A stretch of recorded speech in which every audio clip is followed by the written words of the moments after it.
Apesar do fechamento da janela de transferências no último dia 20 de abril, basicamente nesta última quarta-feira, o Internacional a partir de agora encerra o seu mercado de transferências para essa janela. Mas no vídeo de hoje eu quero te falar sobre as possibilidades do Inter, já que o próprio presidente Alessandro Barcelos confirmou que podem vir jogadores por pré-contrato. Além do Ener Valencia, que já é novo reforço internacional, eu quero te falar sobre os outros dois nomes que o Inter tenta por pré-contrato. No vídeo de hoje eu quero explicar a situação sobre isso, faltando um dia para o jogo da segunda rodada do Campeonato Brasileiro contra o Flamengo, amanhã às 11 horas da manhã. Então, só antes de começar esse vídeo com mais informações aqui junto ao Internacional, roda a vinheta.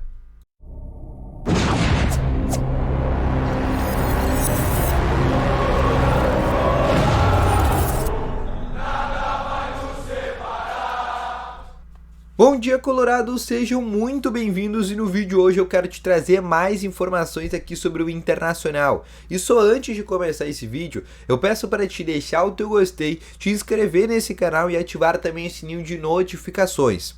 Além disso, eu quero te falar aqui que no primeiro link na descrição tem o Ativo Ultra, que tem o melhor estimulante para você, que é ter uma melhora na performance entre quatro paredes. Uma cápsula dura mais de 4 dias e é para homens de todas as idades. Então não perde tempo, clica aqui no primeiro link na descrição, que tu vai ser direcionado diretamente para o WhatsApp deles, onde tu vai adquirir o produto.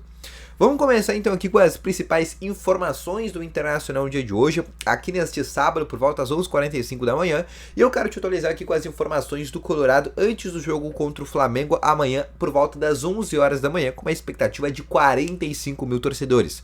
A expectativa é quase de uma capacidade máxima do estádio Beira-Rio, que cabe um pouco mais de 50 mil torcedores. Além disso, no vídeo de hoje eu quero te trazer algumas informações adicionais. Eu quero começar realmente aqui falando, primeiramente, eu não quero falar muito desse jogo contra o Flamengo. Eu quero falar sobre a janela de transferências do Internacional. Todo mundo sabe que na última quarta-feira, dia 20, fechou a janela de transferências para o mercado nacional. Essa janela já tinha se fechado no dia 4 de abril para o mercado internacional. Ou seja, desde o dia 4 de abril, o Inter não podia fazer contratações, por exemplo, de jogadores que viessem do futebol europeu. Mas podia fazer ainda, por exemplo, contratações de jogadores que viessem, por exemplo, do futebol brasileiro. E como o Inter fez isso, né? Trouxe, por exemplo, o Jean Dias, trouxe o Rômulo e trouxe o Gabriel Barros.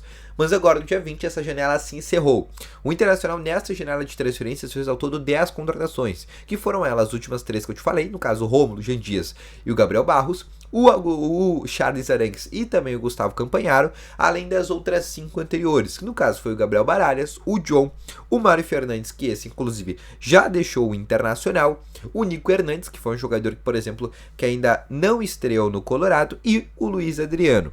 Se a gente for pegar essas 10 contratações que o Inter fez nessa primeira janela de transferências, o único jogador que realmente a gente pode dizer que vai ser titular é o Charles Arangues e talvez o Gustavo Campanharo. Esses dois atletas, além do próprio Luiz Adriano, que já vinha jogando.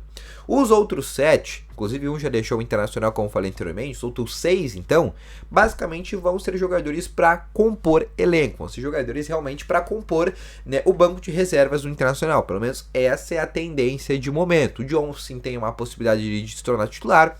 Os últimos 3 reforços do Inter, né, que são 3 jogadores aí que vieram de clubes pequenos, de menor expressão, esses certamente vêm para compor elenco.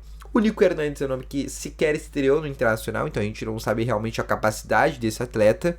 E também o Gabriel Baralhas é um jogador aí que vem jogando, mas não é tudo isso, pelo menos o que mostrou até esse momento. Então, basicamente, a essa primeira janela de transferência, se eu fosse qualificar ela, não gostei tanto, mas eu quero a tua opinião aqui nos comentários, o que tu achou dessa janela de transferências do Inter. Mas nessa segunda janela de transferência, a gente já tem o primeiro reforço certo, que é a chegada do Ener Valencia, né, vindo com um salário aí de 1,5 milhão por mês, com 3 anos de contrato. Além desse jogador, o Internacional também negocia com 2 jogadores um pré-contrato. Um é com Matias Rojas, jogador de 27 anos do Racing da Argentina, tem contrato terminando na metade desse ano, pode vir já a partir do dia 1º de julho e o Inter negocia com esse jogador, já sabe os valores, o atleta gostaria de receber um salário na casa de 750 mil por mês, além de um contrato de 3 temporadas. Além disso, gostaria também de luvas na casa de $1 milhão, ou seja, 5 milhões de reais, e essas luvas poderiam ser diluídas ao longo do seu salário, totalizando basicamente um salário de quase 900 mil por mês. Basicamente, esse é um valor, na minha visão, totalmente acessível para o Inter. Porque, primeiro, o Inter está contratando esse jogador de forma gratuita, e esse valor de luvas, né, no caso esse $1 milhão, seria basicamente o que o Inter pagaria para o Racing para comprar esse atleta, que é hoje um jogador muito mais caro do que isso. Além disso, o Maurício muito possivelmente vai deixar o Inter na metade da temporada para o mercado europeu ou para algum outro clube do futebol internacional ou do futebol nacional. Com isso, o Matias Rojas poderia ser a principal peça de reposição para a saída do Maurício. Além disso também, a gente sabe que o Johnny é outro jogador que vai deixar o Internacional a caminho do futebol europeu. Nisso, basicamente, o Inter também vai ter que ir atrás daqui a pouco de uma possível reposição, a não ser que o Gustavo Campanaro já seja essa reposição da saída do próprio Johnny. O Matias Rojas é um jogador que o Inter segue tentando, porém as negociações não são tão fáceis assim, porque existem diversos clubes, não só no futebol brasileiro, mas também do futebol internacional interessados no paraguaio. Por isso é uma negociação que vai ser muito complexa e muito complicada, mas a direção segue tentando esse jogador. Além do Matias Rojas, existe um segundo nome que o Inter segue tentando, que é o Bruno Mendes, jogador uruguaio de 23 anos, zagueiro do Corinthians. Só que a tendência é que pudesse vir no final da temporada, a partir de 2024. Mas a negociação dele começaria já agora na metade do ano. E caso o Inter conseguisse assinar um pré-contrato com ele agora na metade do ano, o Inter poderia fazer um acordo com o Corinthians para liberar ele de maneira antecipada. Mas o mais certo seria para o final do ano.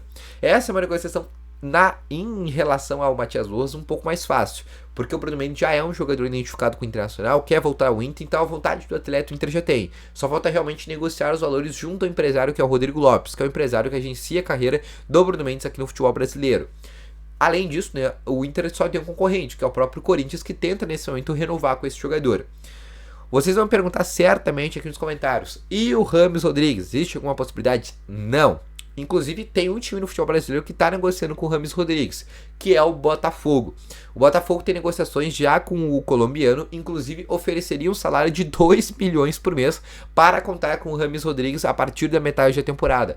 Esse é um jogador que está livre do mercado e pode vir de maneira gratuita para a equipe do Botafogo. Mas eu vou ser bem sincero para vocês, entre o custo-benefício do Matias Rojas ou o custo-benefício do Rames Rodrigues, para mim o custo-benefício do Matias Rojas é muito melhor do que o do Rames Rodrigues, que é um salário de 2 milhões por mês, e a gente não sabe a ambição do Rames. Já a ambição do Matias Rojas a gente já sabe, porque é um jogador que quer ganhar títulos na carreira e vem fazendo uma performance exorbitante na equipe do Racing. Na primeira rodada da Libertadores já fez, por exemplo, um gol do meio campo. No segundo jogo agora contra o Alcas, na vitória de 3-2 do Racing, também participou de vários gols da equipe, foi uma das peças fundamentais, então tá indo bem já na própria Libertadores. É um torneio que o Inter está jogando. Recentemente também ganhou o clássico de Avejaneira contra a equipe do Independiente, né? Foi o principal responsável, fez o gol que tá quase rebaixando o Independiente para a segunda divisão do Campeonato Argentino, que é um dos principais clássicos que tem por lá. Então também a gente já pode ver que é um jogador decisivo. Para mim, se o Inter tivesse uma bala para escolher, eu iria tranquilamente no nome, por exemplo, do Matias Rojas. E aí eu quero que tu deixe nos comentários se tu concorda comigo com essa opinião, tá bom? Então esse foi o vídeo, espero que tenham gostado. Deixa o teu gostei, se inscreva no canal e ativa o sininho de notificações. Logo mais à tarde eu trago mais informações sobre o Colorado, tá bom? Um grande abraço a todos vocês, valeu, falou e fui!